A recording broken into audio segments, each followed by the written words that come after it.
10 นิ้วกราบนอบน้อมอย่างพระติรัตนเกี่ยวเจ้าตั้ง3 ประการอันมีพระพุทธพระธรรมพระสงฆ์อันเป็นสรณะที่เปิ่งที่เคารพนับถืออันสูงสุดในชีวิตกราบคารวะแทบไตรไวยสาปารมีธรรมพระมหาเถรานุเถระเจ้าคณะพระสังฆาธิการภิกขุสงฆ์สามเณรจุตนจุองค์โดยความเคารพขอเจริญสุขเจริญปอนปอออกไม่ออกศรัทธานาบุญตินจองห้องวัดจุหนุ่มเท่าใจยิงก็ขอน้อมต้อนรับทุกท่านเข้าสู่รายการมรดกธรรมกำเมืองตั้งสถานีวิทยุกระจายเสียงพระพุทธศาสนาแห่งชาติและสังคมคลื่นเพื่อการศึกษาพระพุทธศาสนาและวัฒนธรรมส่งสัญญาณกระจายเสียงจากสถานีวิทยุวัดฝ่ายหินตำบลสุเทพอำเภอเมืองจังหวัดเชียงใหม่สถานีวิทยุวัดหนองกายตำบลสันปะยางอำเภอแม่แตงจังหวัดเชียงใหม่สถานีวิทยุพระพุทธศาสนาจังหวัดเชียงราย สถานีวิทยุ CM77 วิทยุอินเทอร์เน็ตล้านนาสถานีวิทยุคลื่น FM 96 เมกะเฮิรตซ์ตลอดจนวิทยุชุมชนเสียงตามสายหอกระจายข่าวตามวัดตามวาตามหมู่บ้านต่างๆพร้อมกันนี้กราบไหว้สาและเจริญปอนครูบาอาจารย์ญาติโยมศรัทธาติได้ติดตามรับชมรับฟังกันทาง Facebook เฟซไลฟ์ในเจ้าวันนี้กราบถวายการต้อนรับอาจารย์ตันเจ้าพระครูสถิตเจติยรักษ์ท่านเจ้าอาวาสวัดเจดีย์แม่ครัวท่านเจ้าตุปีพระธนภูมิแล้วก็หลายๆรูปพอดีตะกี้พอมันบัดตันไหลขึ้นไปก่อนก็ขอน้อมถวาย ถวายการต้อนรับทุกท่านทุกรูปด้วยความเคารพเจริญปอนต้อนรับท่านมงคลวงซ้อยบัววงร้อย ได้เข้ามาติดตามรับชมโยมวรุณีโยมวลีอินทกูลตลอดจนท่านนายกเจริญคำยามาก็กำลังเข้ามาชมมาฟังในรายการวันนี้ก็ปะกันวันนี้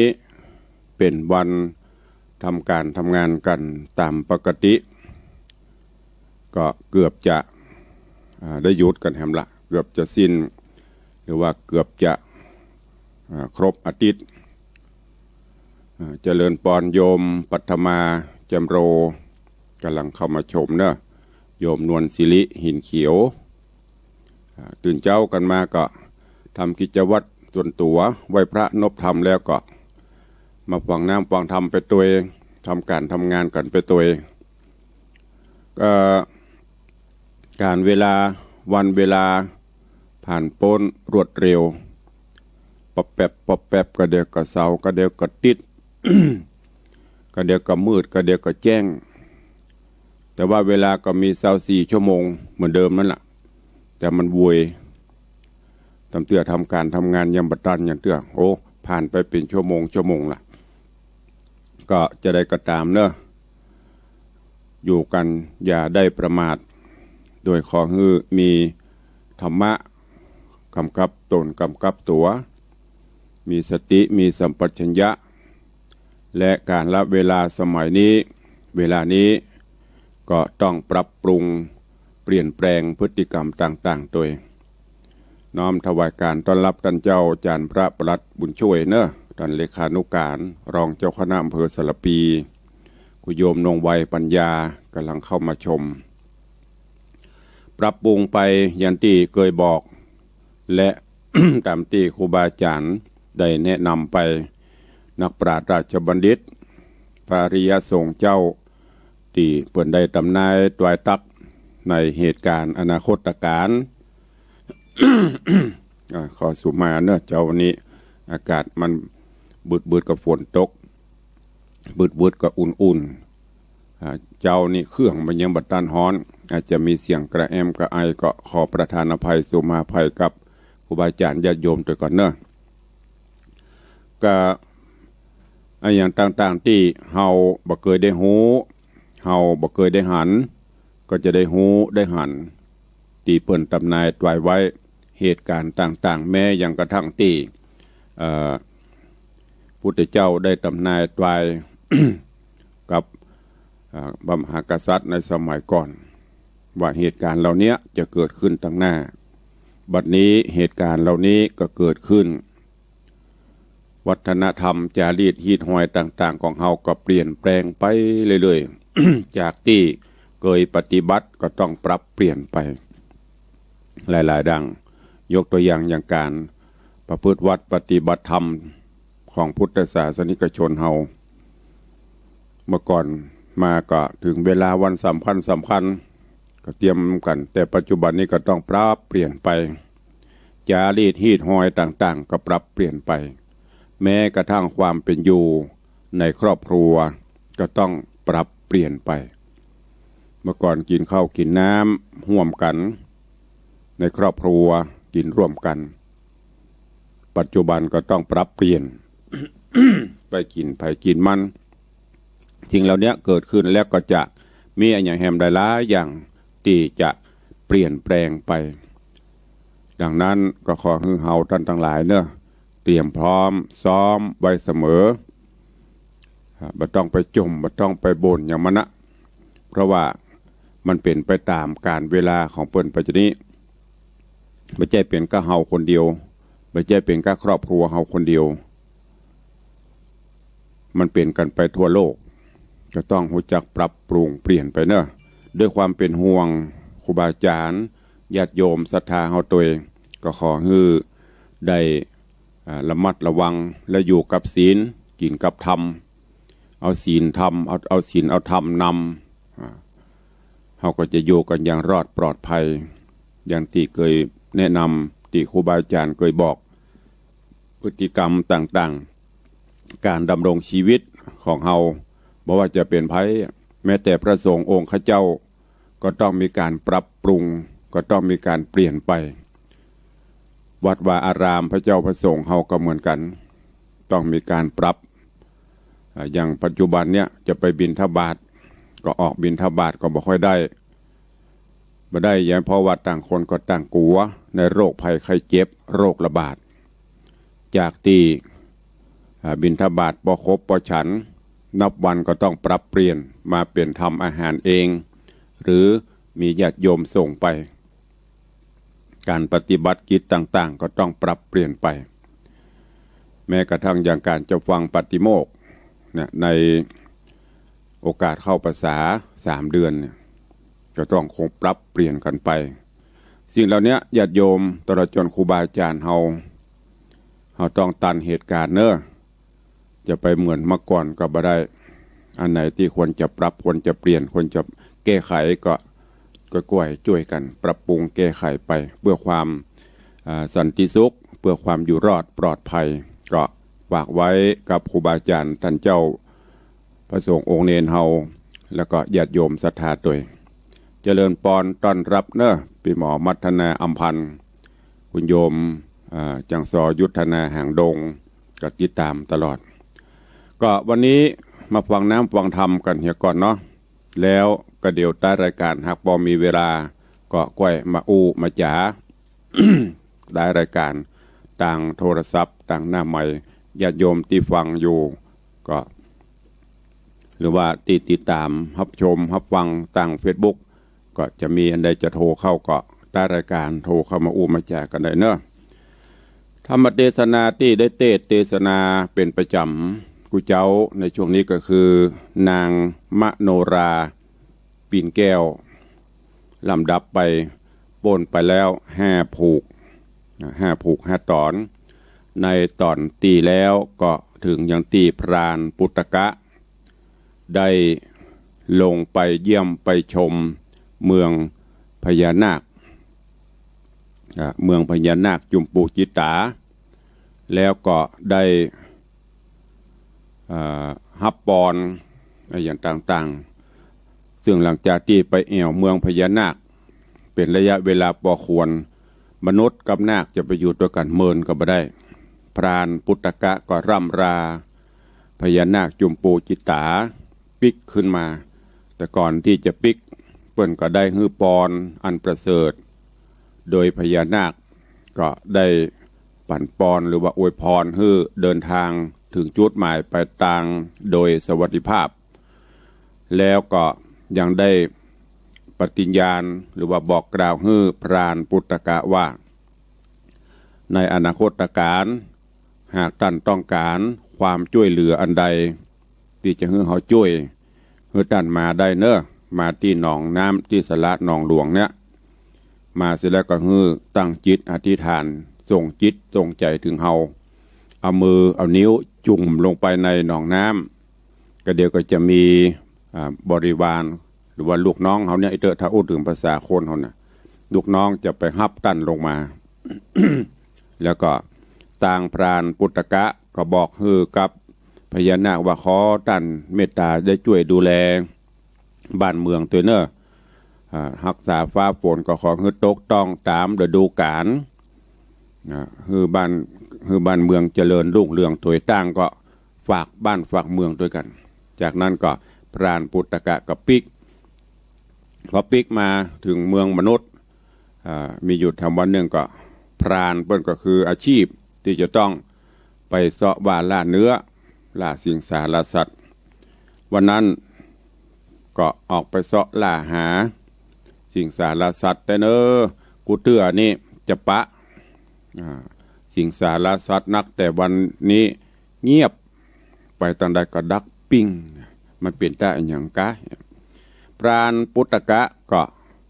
เตียวเสาะล่าสัตว์ไปตามป่าตามเขาไปจนกระทั่งดันโดนไปพบไปปะใส่ยังอาสลมของปฤษีไปปะพบอาสลมของปฤษี ชื่อว่ากัสสปะฤาษีพรานปุตตกะก็เข้าไปใกล้แล้วก็ไปกราบอย่างพระฤาษีกัสสปะจากนั้นก็ถามอย่างคนเฮาปะกันเนี่ยสบายดีก็ทำงานอะไรยังอันนี้ก็เหมือนเดียวกันพรานก็เข้าไปกราบไหว้พระฤาษีถามว่าโอ้ท่านเจ้าผู้ทะลงธรรมอยู่ในป่าในเขานี้เป็นจะได้พ่องอาหารการกินอุดมสมบูรณ์ดีก่อสิ่งสารสัตว์มาเบียดเบียนก่อถามไปพระฤาษีก็ตอบว่าโอ้เฮาอยู่นี่มีความเป็นอยู่ที่ดีสิ่งสารสัตว์ ก็บ่มาเบียดเบียนอย่างและตอนที่แล้วกำลังเทศนามาถึงที่พรานปุตตกะเข้าไปถึงอาสลมของกัสสปะฤาษีโอจาสนทนากันสอบถามสารทุกข์สุขดิบกันอยู่เรื่องราวจะเป็นจะใดขอนิมนต์และเจริญปอนครูบาอาจารย์ท่านเจ้าญาติโยมศรัทธาที่ได้ติดตามรับฟังกันทางสถานีวิทยุและต่างเฟซบุ๊กเฟซไลน์ติดตามรับฟังธรรมเทศนาปืนเมืองเหนือเรื่องนางมโนราปิ่นแก้วในผูกทวนที่6เป็นลำดับไปณโอกาสบัดนี้ เจริญปอนสลาไม่งิ้วชื่อเปิ้นจะบอกเนาะสลาไม่งิ้วเดี๋ยวต้องถามว่าเป็นสลาอย่างฮะไม่งิ้วเดี๋ยวเปิ้นบอกว่าแปลงบ้านทำอย่างนะหูกันภายในยมปีจงรักนะเข้ามาติดตามที่กำลังหันตอนนี้เด้อที่ไหลขึ้นไปบัดตานก็เอาเป็นว่าเจริญปอนต้อนรับทุกท่านเข้าสู่รายการมรดกธรรมกรรมเมืองณโอกาสบัดนี้ นะโม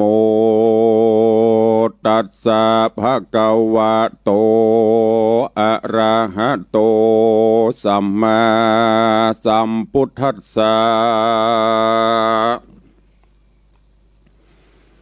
สาทโวฟังลาโสตุจนะสัพปุริสะตังลายตั้งหญิงและชายหนุ่มเทาที่ได้ปากันที่ตามเล่าทาดาฟังยังรัศธรรมเทศนานางมโนราปิ่นแก้วลำดับมาแถมแล้วผูกทวนตี6เดือจาขอเชิญศรัทธาตั้งหลายหนุ่มเทาจูงตั้งจิตใจเราทาดาฟังต่อไปปลายนานีและนาเมื่อนั้นเจ้าราศีผู้เฒ่าก็ตอบกำเจ้าไข่ปันว่าเฮาอยู่ดงตันป่าไม้นับอ่านได้เมินนาน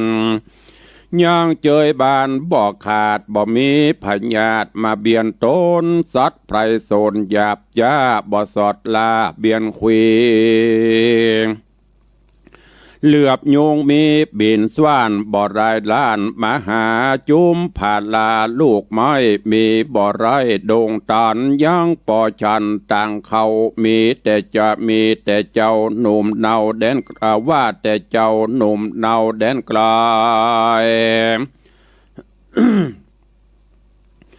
ด้านดงไพรมาสู่ในที่อยู่เราราเจ้าผาฐานะใครใดหรือมักไฟอันใดบ้านมีในนันเล่าน้ำแห่งเจ้าชื่อว่าสังจามจูงใครจะบอกกล่าวเฮือหูข่าวตามมีแดดเตอะตังสุตวาลุทธโกอาหะเมื่อนันรุทธกาพรานหนุ่มนาวการละสีเจ้าจะถามก็ไขกำงามตอบถอยโดยกำอ่อนอ้อยปีแย่ว่าคานี้ชื่อรุทธกาพรานป่ามักสอดล่ากวางฟานอยู่ดงดานเขตเต้าผาแผ่นดาวอติจะวงศามีปิญาจื่นจ้อยที่หันเจ้ายอดซอยทะโรงธรรมอยู่ดงดำมาปากวางบ่อไฟอ่างเครื่องขี่กิจจะมีกิจจะคาบมีหลายหลากขอลาจากตันเจ้าแอวป่าเศร้าดงตาลแม่นเตียวจอนาสอดล่าบ่มวยมอดมรณาจากมาสากมกล่าวไว้ตั้นเจ้าทะโรงธรรม พรานโดงดำกล่าวแล้วก็ไว้เจ้าโตนเกี้ยวราศีรีบกลานี้บ่ายนาเตียวเข้าป่าหายไปก็มิงหันแลนาอาทะในกาละนันเล่าพรานหนุ่มเนาปุตตะกาดันโดงนามา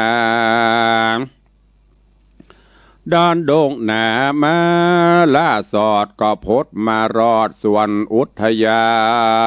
นมีดอกบานยายหยาดวันนาจาดลายสีขาวเขียวขาวมีลายแหล่เหลืองแดงแผ่ยาย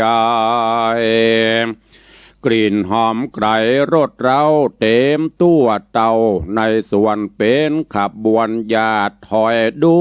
เรียบร้อยงามตาดังโคนมาแต่งไฟดวงดอกไม้ดวงบานพงพรบ้านเป็นจีพ่องบานดีห้อยย้อยมีบอดน้อยในโดง ห้องหล่นลงหลายแหล่มีจุแงโด่งไพรทัดนั่นไปแถมเล่าพรานหนุ่มเนาดงตาลก็เตียวผ่านไปสู่ยังโบกคลนีที่อยู่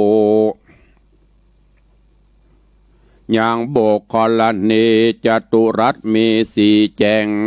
ดังคนแต่งแปลงเอาปูนดีละเมาเอาใจน้ำเย็นใส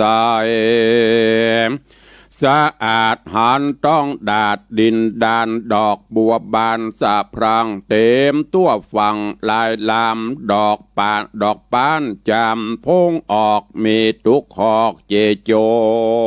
น เน้นละอุบลหลายแหล่เมจุกแง่บุคคลนีพรานดงรีพอแล้วใจผ่องแผ้วเจยบานสวนอุทยานกว้างใหญ่ดูบอกไว้แดนใดพรานดงไพรหิวหอดก็ไปยังจอดเศร้าสาตีปืนไม้โฮมนาใหญ่กว้างกลางตาตั้งหิมปานก็มีหันแหลดนาอันวาดในเถื่อนทองหิมปานยังมีเต้าห่อใจมีน้ำไข่บอกไว้ว่าเต้าไทยอุตุมพระราชาสะบวยปาลาเมืองใหญ่มีชื่อว่าไกรลาดขีลีคงทานเองแห่งเต้าพอจุดาวเรืองรายเป็นเวียงใจผาเสดปีบ่อไม้เดือดเครื่องกาเจ้าบาดลาใหญ่น้อยเจ้าปาดลาใหญ่น้อยอยู่ชื่นจ้อยเจยบานสุขสำราญตัวดาวย้อนเตจะแห่งเต้าห่อคำทะรงธรรมมันเตียงบ่บิดเบียงเฟื่อนไหวคนไกลไกลไก่ม้วนหมู่ไหลมาสู่ตังวันพองปากาหันเอวกาพ่องเอวกว่าได้คนยิงใจละลาดบ่หูขาดวันใดบ่มีไผใจหยาบคมขนาบเบียนขุยโคงปุรีแห่งเต้าสุขไว้ดาวอาณาคนใดมาหันใส่ก็มีใจไฟยินดีบอกใครหนีคืนสู่ในที่อยู่เมืองตนและนาอ่านว่าพญาอุตุมพลาอุตุมพลาดนั้นใส่ยังมีลูกไว้7หญิงโฉมเป่าปิงพิลาดเป็นเชื้อชาติกินนรีกิริญาดีทอนดอมหูกลมกอมวันตามีวาจาปากมวนบ่อปากหวนจาแข็งบ่จาแหงหาดเฮาบ่จากล่าวมุสานางบุญนาย่ออดซอยเกิดโซดซอยหน่อไปลูนบุญมาดนุนผาเสดยามเมื่อนางเกิดมา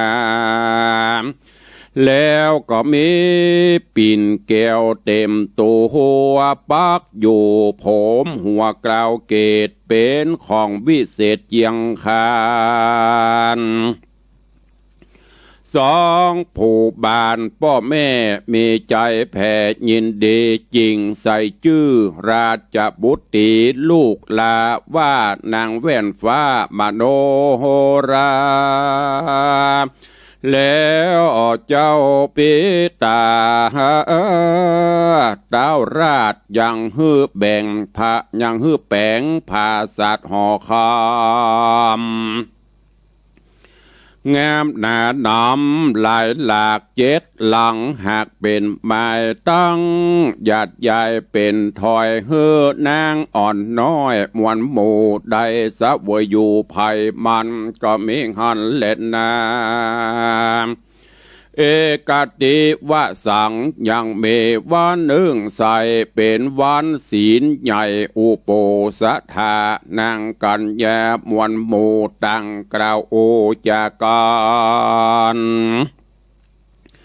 ว่าเฮากวนดีผ่านอย่าจะบินไปสู่ป่าหิมมาปานเพื่อสำราญอาบน้ำจำระพรำกาญาดังปกติมาแต่ก่อนบ่เฮย้อนจุวันศีล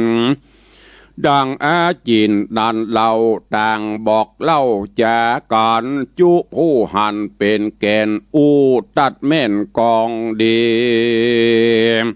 แล้วนางกินนารีมวนหมู่ก็บินจากที่อยู่ดอยสูง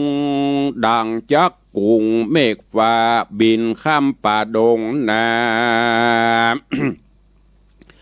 ปาปาริวานมาบ่อนอยปัน500เป็นไม้ก้อยผ่านภายลงสู่ในที่อยู่โบกกรณีกลางดงรีเถื่อนทองแดนเต้ต้องหิมมาปานเพื่อสำราญอาบน้ำจำลับร่ำกาญาก็มีแลนาตาน้อยกาละนันเราพรานหนุ่มเดาปุตตะกาอันเตียวมาหิวหอดพงย้ำจอดเศร้าแหลงนอนตะแกงมาม้อยดาจักม้อยลับไปก็ตกใจตกใจสะดุ้งสติฟุ้งเววาเหตุเสียงดังมาคระครืนดังจักฟื้นดงไพรมันก็เร็วไวยื้อพอก็หันนั่งนอกเนากินนรีรูปงามดีหลายแหล่นับบ่แป้สังขญาปราณดงหน้าใจสั่นสะตานลั่นตังตัวท่านดังหัวเยือกเย้าไปพับดาวกาญาพิจารณาซ้อนทีว่าคนดังนี้บ่เคยหานปุ่นดีอาศจันแต่ใส่สร้างมันบินได้เป็นหมู่ลงมาสู่ไพรสนจักว่าเป็นคนก็สั่งว่ามีปีกบินเว้นฝีกันไปมาจักว่าสัตว์ดงนาป่าเศร้าก็เหมือนคนหนุ่มเทายิ่งใจเมโรกายงามอาจพันนพิราชโสภาบ่มีวัฏฐาพาเสือปกห่มเนื้อตนตัวต่างเมามัวม่วนเล่นวิดวิ่งเต้นภายผันพ้องปากันอาบน้ำจำละพรำกาญาพ้องนำนาแอนฟ้อนเยาะแย่งย้อนปูนแยงมีปากแดงดังแต้มสองฝ่ายแก้มเรื่องไรผิวขาวใสล้วนทวนบ่อ่อนอวนปานกลางปราณดงขวางพอเงอตาก็ปอเลอคอจันแล้วภายพันเข้าไกลพอหือควายเต็มตาหันนางกันแย่มวนหมู่อาบน้ำอยู่สะโซนแล้วเคินไปบนตากแดดเลี้ยงรายแวดจอมกันพรานดงตันสันพอหันนางนอดเนากันยามบ่มีวัฏฐาพาเสือบอยู่อย่างเนื้อสันใดน้ำไหลบ่ขาดเหือย้อยประหยัดปังลงเต้ามีใจโจงกึดสอดขันนิ่งรอดในใจถึงกำไขแต่ก่อนเจนปู่มอนปิตาเล่าสืบมาแต่เนิ่นว่าในทองเถื่อนไพรโซนเตียงมีคนจำปวกนึ่งใส่หากบินใดดังนกกาโบราณจากกล่าวแก่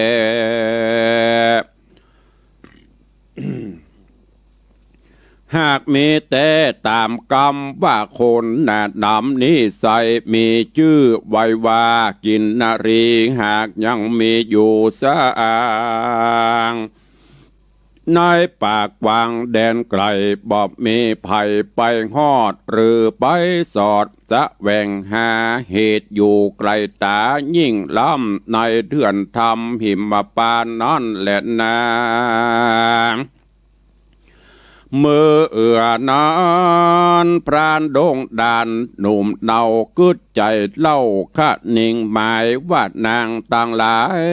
นี่ใส่หากกูได้นำไปถ้าไหวหนอห่อใจน้อยนาดโยดองอาจสุทธะนะกุมารดอทะโรงยานบุญกวางเตียงโสมไฟอ่างเตรียมตานพรานดงตานกึดแล้วใจผ่องแผ้วยินดีอันจักเอากินนารีนอนเนาไปถวายเจ้าสุทธนะกุมารอันเป็นผู้บ้านเจ้าจ้างในเมืองกวางอุตละนกรพรานดงดอนหาวหาดคะนิ่งขวาดในใจว่าจักเนี่ยสันใดนันเล่าได้นางนอนเนานิจาหากเราลาเข้าไกลนางป่าไม้ดงตันจักป่ากันสะดุงสติฟุ้งหนีไกลสู่ที่ไกลบ่จะหายเข้าป่าดงดานแถมประการหนึ่งเล่าเฮานี้เต้าตัวเดียวบ่มีเกี่ยวกูปองในเถื่อนทองดงไพรอาวุธใดนั่นใส่บ่มีไว้เตรียมตานกวนเฮาผ่านไปสู่ในที่อยู่ปอละสีใครเฮวาติโอกาสอภิวาททุนสามขอต้านจะบอกจี้หือหูตี้ต่างเอายังนางนงเหล่าหนุ่มเนาไปถวายเจ้าห่อใจดังกึดใจว่าไวเหือสมไฟใจจูประการพรานดงดานบ่จ้ารีบเตียวลัดป่าไปสู่นากันรอดที่อยู่อาสะโรม แห่งเจ้าศีลอุดมผู้ใหญ่ยกมือไว้จะถามโดยกำงามอ่อนอ้อยเป็นบาดหอยกระทาว่าปัจฉามิตวังตัทธาพันเตดังนี้เป็นตนว่าข้าแด่ท่านเจ้าบุญมีข้าดันดงรีไปสู่ในที่อยู่หิมมะปานหันสวนอุญญาณใหญ่กว้างงามอาจอ่างเหลือตาดังโคนมาแต่งไว้หันตังน้ำใหญ่โบกคลนีมีกินนารีมวลหมู่บินลงสู่ตาราบจาละอาจำระอาบกาญาดูราตาปะสาที่ไว้ข้านี้อยากได้นางนาดไปถวายเต้าราชห่อใจจากเนี้ยสันใดนันเล่าฮืดได้นางนอดเนากินรีขอป้อละสีบุญใหญ่เมตตาไฟคุณนาใครขี่ญาบอกเล่าฮือหูเก้าแนวแนวก็มีหันและนาเนติตังขี่ญาสั่งวันนาวิเศษจากห้องเหตุธรรมเทศนานางมโนราปิ่นแก้วผูกทวนตี6ตอนตี1ก็บังโกมโสมเรสะเดช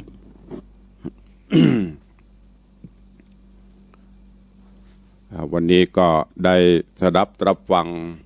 พระธรรมเทศนาปื้นเมืองเหนือเรื่องนางมโนราปิ่นแก้วผูกทวนตี6ตอนตี1จบลงไปถวายการต้อนรับท่านเจ้าจารย์พระครูปลัดวิมลวัฒน์ท่านเจ้าอาวาสวัดพวกจ้างเจริญปอน พี่เหมยชูศรีบัวใสเนอะเจริญปอนครูบาอาจารย์ปครูนัทพรหมเสนได้เข้ามารับฟังในรายการวัดเจ้าวันนี้แล้วก็มีของไผ่เนี่ยโยมตุเจ้าก็โยมทีระวัดกันถ้าอ่านพิษขอสุมาเนอะทีระวัดวงอย่างโมมันเป็นภาษาอังกฤษก็ลัดไปเนอะเดาเนอะถูกบ่ถูกหูสุมาภัยตัวเองโอ้วันนี้หลายท่านหลายรูปหลายองค์เนอะโดยเฉพาะต่าง Facebook เฟซไลฟ์เข้ามาเป็นกำลังใจให้กับรายการต้องขอกราบขอบพระคุณครูบาอาจารย์ท่านเจ้าทุกวัดทุกวาเนอะตลอดจนญาติโยมครูบาอาจารย์สาธุชนหลายอาชีพเข้ามาก็ขออนุโมทนาตัวเองก็นางมโนราปิ่นแก้ววันนี้เป็นผู้ทวนที่6ก็ลำดับลำดามาถึงยังหลังจากที่ปุตตะได้ลาจากพญานาคเสร็จก็ดันโดนไปตามป่าตามเขาลำเนาภัยเสาะล่าสิงสารสัตว์ก็บ่ได้จนกระทั่งไปพบไปปะใส่ปฤษีไปพบไปปะใส่ปฤษีถามสารทุกข์สุขดิบกันปฤษีก็อธิบายโอ้เฮาอยู่ป่าไม้ไผ่สนนี่กินหัวหมากหลักไม้แตนเข้าต่างน้ำสิงสารสัตว์ก็มาเบียดอย่างอ่ะเพราะอยู่ด้วยกันฉันพี่ฉันน้อง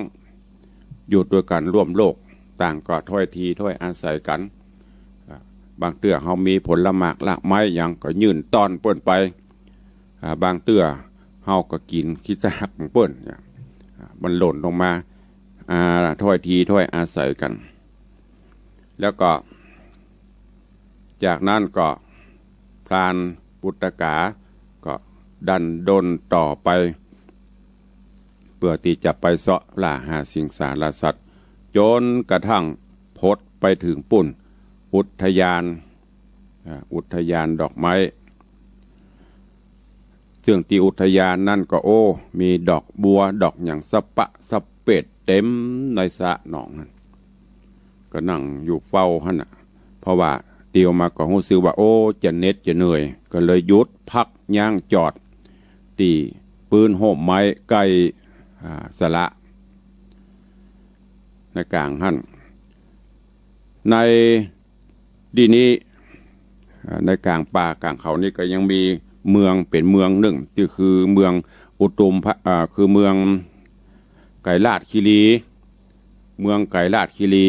พญาเจ้าเมืองก็คือเจ้าเมืองอุตุมพระราชามีชื่อว่าอุตุมพระราชาที่สำคัญก็คือที่เมืองไก่ลาดคีรีเนี่ยของป่อพญาอุตุมพระราชาเนี่ยมีลูกสาว7 คนด้วยกัน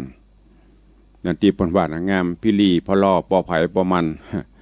พิลีพะลอคำปอคำปันปอไผ่ปอมันคำปันคำปอนั่นน่ะลูกสาวของพญาไกรลาดงามและก็อันที่สำคัญก็คือน้องลานี่งามเดือป่นอีกเด้อชื่อว่าปิ่นแก้ว ปิ่นแก้วอันนี้เป็นลูกล่าเปิ้นอยู่ด้วยกันด้วยความสุขบานบันใจจากนั้น ก็มีวันหนึ่งหมู่ลูกสาวอันเป็นกินนารีเนี่ย ถึง 6-7 คนเนี่ยก็เป็นวันพระวันศีลซึ่งทุกวันพระวันศีลกินนารีก็จะปาถึงเปิ้นห้องอะไรบริวารไปเล่นน้ำกันอาบน้ำชำระร่างกายคนนี้ก็เหมือนเดียวกันจึงมโนราปิ่นแก้วเนี่ยกับปาเอาปาเอาบริวารเพื่อที่จะไปเล่นน้ำในโอกาสวันพระวันศีลดังที่ได้ปฏิบัติกันมากู้วันศีลก็ปากันบินไปเล่นน้ำได้อย่างกันในขณะนั้นพรานปุตตกาจึงได้เดินต่างมา แล้วก็มาพักมาย่างจอดตีใกล้หนองน้ำก็ได้หันบนฟ้าโอ้เสียงอึกกระทึกคึกโครมมันเป็นเสียงอะไรอย่างแงนพอฟ้าโอ้อะไรอย่างบินกับยำหยาบเงียบๆจะว่านกกำใจจะว่านี่กำใจพอไปกับเหมือนอย่างโคนจะว่าโคนก็มีปีก มันเป็นอีหยังนี่มันเป็นแมงอะไรเอ่ยเอาเข้าพอไปดังซุ่มพอจนกระทั่งหันเปิ้นลงมาอาบน้ำอาบหนองโอ้เป็นว่ากินนาลีเปิ้นห้องกินนาลีเป็นนางที่มีรูปร่างสวยสดงดงามพุทธกาก็นึกถึงว่านางมื้อนี้ก็งามประกอบกับเจ้าบ้านเจ้าเมืองเฮาป้อพญาเฮายังมีกู้ข้างเตื้อถ้าเฮาได้เอามื้อนี้เอานางนี้ไปถวายคือกับป้อบ้านเฮาป้อเมืองเฮาเนี่ยก็ถ้าจะปิติยินดีแล้วก็จะเนี้ยจะได้เข้าไปใกล้ก็ไม่ได้เพิ่นก็จะหนีจะตกใจบินหนีก็จะไม่ได้สักอย่างเกิดไปเกิดมาคงจะต้องไปขอคำชี้แนะชี้นำจากพ่อฤาษีที่เฮาผ่านมาตะเกียที่ปบที่ปะเพิ่นเพื่อพ่อฤาษีอาจจะแนะนำวิธีการให้เฮาได้อันเนี้ยญาติโยมทั้งหลายถ้าเฮามาคืดพร้อมกันนะบางครั้งบางเตื้อเฮาประสบปัญหาอย่างต่างๆอย่างยิ่งสมัยปัจจุบันเนี้ยที่คนคิดสั้นคิดอย่างนี้จะไปเนี้ยเนอะผู้รู้นักปราชญ์ครูบาอาจารย์ยังมีนักอยู่ไปปรึกษาหารือเพื่ออาจจะมีวิธีแก้เหมือนเดียวกันเนี้ยกับปุตตกาถ้าหุนหันพันแล่นลองโล่นเข้าไปไล่ยับกันนะกินนรีบินนี่เฮีย อีกชาติก็ไม่พบไม่เจอละเปิ้นก็เลยย้อนกลับไปที่อาสลมปฤษีเพื่อจะไปขอคำชี้แนะชี้นำไปไหว้ปฤษีว่าหันอันเนี้ยกินนรีหันแมงมนางหมูเนี้ยจะเนี้ยจะได้อันนี้กำลังไป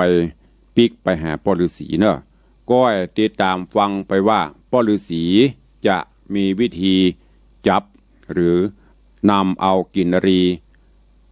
มีวิธีการใดที่จะแนะนำคือกับพรานปุตตกะก้อยติดตามฟังในวันต่อไปจบตัดตีอีก่อนจะได้เนาะมันก็เหมือนอย่างเฮาดูหนังนะกะ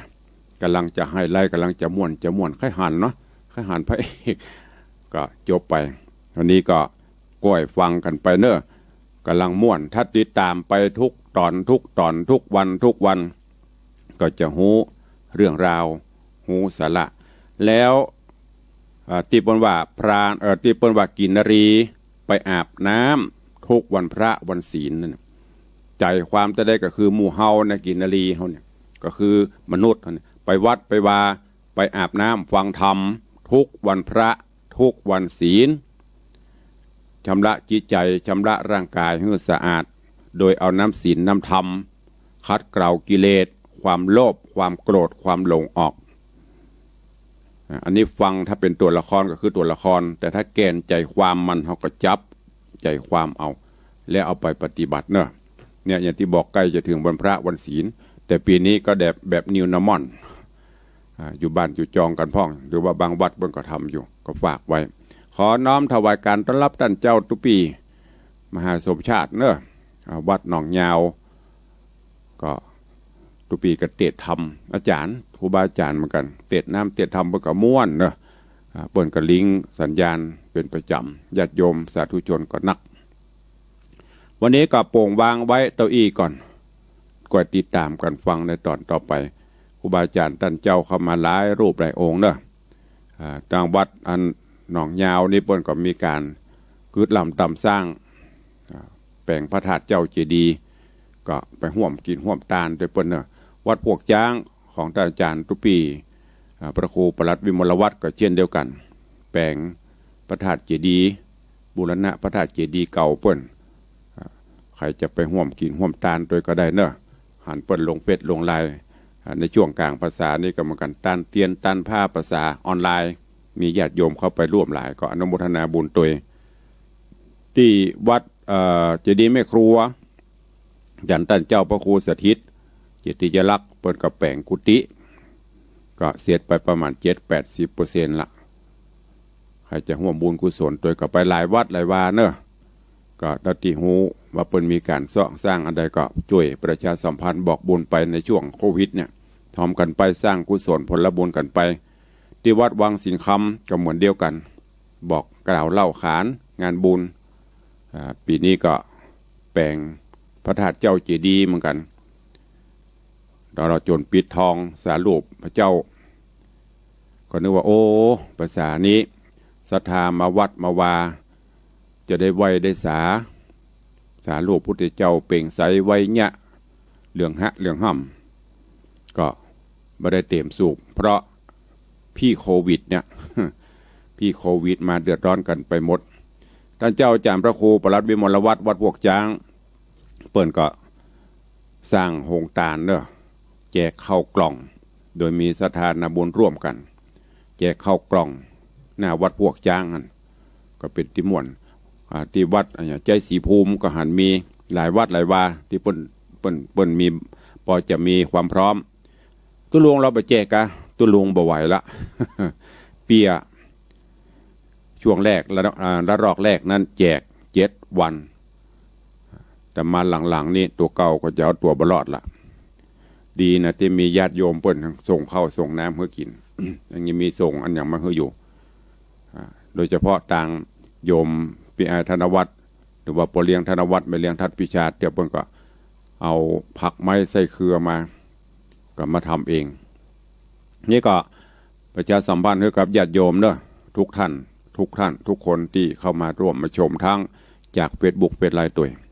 วันนี้ก่อนที่จะเปิดหน้าไมค์ก็แจ้งข่าวให้ญาติโยมทั้งหลายเนอะวันที่24เป็นวันอาสาฬหบูชาวันที่25เป็นวันเข้าพรรษาหลายวัดหลายวาเปิ้นก็ปรับเปลี่ยนการไปวัดอย่างที่วัดวังสิงคำ ก็ได้ประกาศไปปรับเปลี่ยนไปตามยุคตามสถานการณ์เมื่อเจ้าก็มาใส่บาตรใส่ขันดอกถวายทานอย่างต่างๆเสร็จก็กลับบ้านแล้วก็ไปนั่งอยู่ตามบ้านพุทธรอรับปอนจากต่างหอกระจายข่าวต่างเสียงทำสายภาคบ่ายเนอะภาคบ่ายการฟังเทศน์ฟังธรรมก็จะเป็นแบบออนไลน์ต่างสถานีวิทยุต่าง Facebook แล้วก็โดยเฉพาะแล้วได้รับเมตตาจากท่านเจ้าอาจารย์ท่านพระครูสมุวิศวัตรวรกิโจท่านผอ104เฮานี้ได้เมตตาถวายเวลาฮือต่างรายการทุกวันพระทุกวันศีลตั้งแต่เวลาบ่ายโมงครึ่งไปจนถึงบ่าย3 โมงอันนี้จะเป็นการไลฟ์สดลิงก์สดออกอากาศให้ญาติโยมทั้งหลายได้รับฟังกันก็น้อมเอิญเชิญชวนเนอะติดตามรับชมรับฟัง พี่น้องศรัทธาก็ไปซื้อวิทยุฮะเพราะว่าเขาไปวัดหรือบางวัดเปิ้นก็มีปกติอยู่สถานที่เปิ้นกว้างขวางญาติโยมไปบ่หลายก็จัดฟังนั่งระยะเว้นระยะกันอยู่แต่ว่าที่วัดบางสิงคำนี่หลายศรัทธาวันพระวันศีลก็จะหลายโดยเมื่อเจ้านี่ก็เป็น100ขึ้นไปแต่เปิ้นประกาศห้ามชุมนุมเกินกว่า50 คนเขาก็ต้องมาปรับเปลี่ยนไปเขาไปซื้อวิทยุมาฟังและที่สำคัญยิ่งก็คืออนุโมทนาสาธุกับคุณโยมธนวัฒน์คุณโยมทัดพิชาสุสิงคำมหารัตนอุบาสกอุบาสิกาที่ได้ทำนุบำรุงพระพุทธศาสนาโดยเฉพาะที่วัดวังสิงคำนี้ได้ประวารณาและได้นำปัจจัยมาถวายเป็นที่เรียบร้อยรับเป็นเจ้าภาพถวายกันเทศตลอด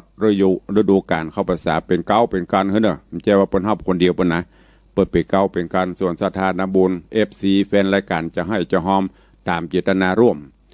ตะวานี้คุณโยมธนวัฒน์โยมทัดพิชาสุสิงคำได้นำปัจจัยมาร่วมเป็นต้นเป็น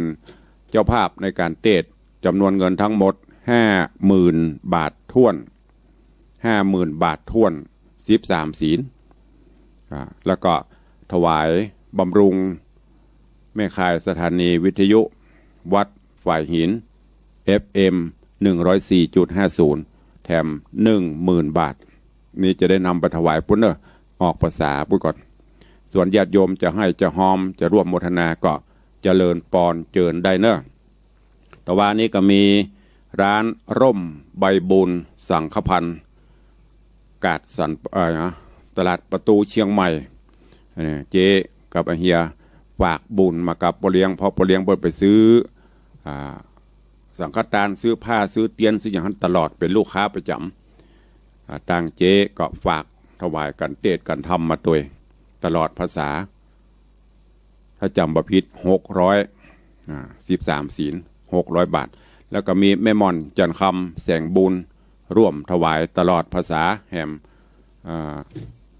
แต่ว่าจะได้300กับว่า200ลืมไปละก็ขอขอบคุณตัวเอาแล้วเนาะเวลาใกล้จะหมดแล้วเหลือแถมน้อยจะจะจ่าตามพี่น้องสนทนาในหน้าใหม่เจิญเนาะใครจะ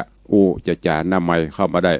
0817836540 ใครจะจะจ่าตัวเข้ามาได้เนอะ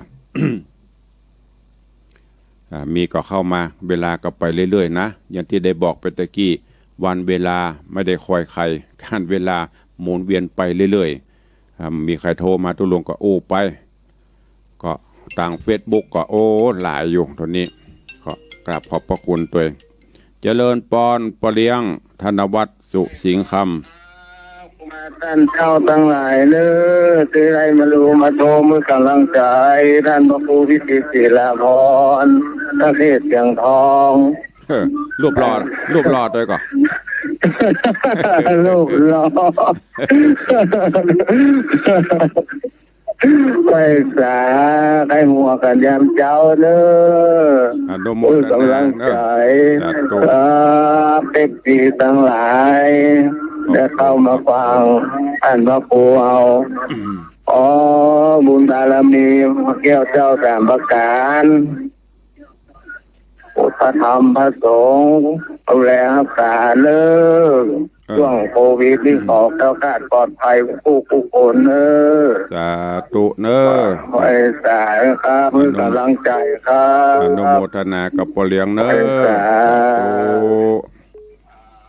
ขอบคุณโยมมหารัตนอุบาสกโยมปอเลี้ยงธนวัฒน์สุสิงห์คำเสือใต้ว่าไงเจ้าสาธุอนุโมทนาบุญกับพ่อเลี้ยงโดยเจ้าน้ำจริงใครจะนักนะเจ้าบ่ฮู้ไม่ได้ไปดูหนองเสลียมเต็มเลยเจ้าขอเฮือกสตางค์ไหลเข้าเหมือนน้ำปิงนั่นน่ะเจ้าเจริญปอนเด้อเจ้าอนุโมทนาบุญเจ้าสาธุแล้วการทำตลอดภาษาจะหอมจะได้ก็ว่ามาเด้อเจ้าขอบคุณโยมแม่ปราณีพยาไคหพลเสือใต้สายต่อไปใน Facebook เจริญปอนเด้อท่านเจ้าพอภาคภูมิกับนมัสการเข้าหลวงพ่อเจริญปอนเด้อสาธุใครจะตัวอันนี้ของไผ่แม่จันเพนคำโพธานี่ฟังจากทาง Facebook ตุลุงยังไม่ได้เข้าไปดูคอมเมนต์เนอะเพราะว่าเดี๋ยวจะหลังจากหมดเวลาก็จะเข้าไปพอใครเข้ามาพ่องคอมเมนต์อย่างไว้ก็เขียนไว้ได้เนอะ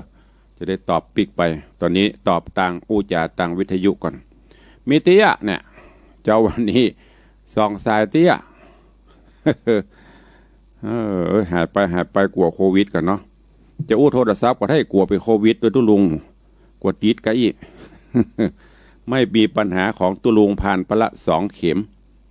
ปลอดภัยไร้กังวลก็เดี๋ยวจะไปฉีดแถมสัก2 เข็มว่าเป็นยี่ห้ออย่ามัวใครจะตัวเข้ามาเนอะ0817836540มันจะมีกับหมู่เฮานั่นนะอุ้ยมอนเนาะอุ้ยมอนเหียป้อเลี้ยงเหียแม่ปันนี่เหียยมแม่นี่เหีย3-4 คนต่อไปเด็กหญิงจันคำแสงบุญ ฟังเจ้าฟังถึงวัน ฟังตึงวันน่ะเจ้าอุ้ยตึงฟังตึงวันน่ะเจ้าเพราะมันก็มีกะอุ้ยกับหมู่เฮาเนี่ยเนาะอุ้ยกันเนาะ เจ้า เอาว่าใดอุ้ยว่าใดว่าเลย ว่าอย่างเจ้า ว่าอย่างรายงานตัวเนาะ เจ้า สาธุเนอจะเลิศปอนอุ้ยหม่อนจันทร์คำแสงบุญเอาสายสุดท้าย ไว้สาครับท่านพระครูจากแม่อ้อนเจ้าเก่าครับผม หอมกันทำตะบนตะไดปีนี้ตลอดภาษากี่หมื่นว่ามา คณะกะ ก็น่ะก็โอ้บรรลุละเสาเมาท่าถูกหวยนี่ เอาโอเล่นสาธุเด้ออ้าวเจริญปอนอู้จันนาอู้กันหนวกให้หัวกันมวยหยอกย้อเล่นกันมาเจ้าให้หัวกันเด้อเอาละเวลาหมดเวลาละเนี่ยมันบวยนะตุลุงบะหางเวลาไว้นักอู้กันประมาณ4 นาที5 นาทีเปาะพอมันตึงมีไผอู้ตุลุงเขาขี้ค้านได้ยินเสียงมี3-4 สายเจ้านี้วันนี้ขอนำรายการจากไปก่อนเนอะหันสัญญาณเตือนแล้วอยู่ดีมีสุขเหมือนกันจุตนจุองจุผู้จุโคนเนอจัตตารโอธรรมาวัตันติอายุวโนสุขังปลัง